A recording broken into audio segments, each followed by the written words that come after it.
अम्मी आंखें खोले, देखिए अबू जान आए हैं।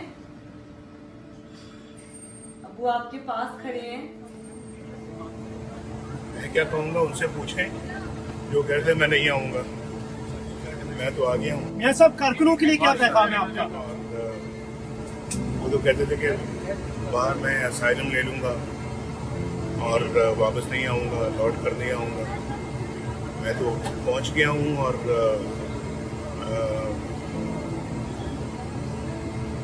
मुझे मालूम है कि यहाँ से मुझे कहाँ लेके जाएंगे, लेकिन इसके लिए हर बड़े मकसद के लिए कोई ना कोई कीमत होती है।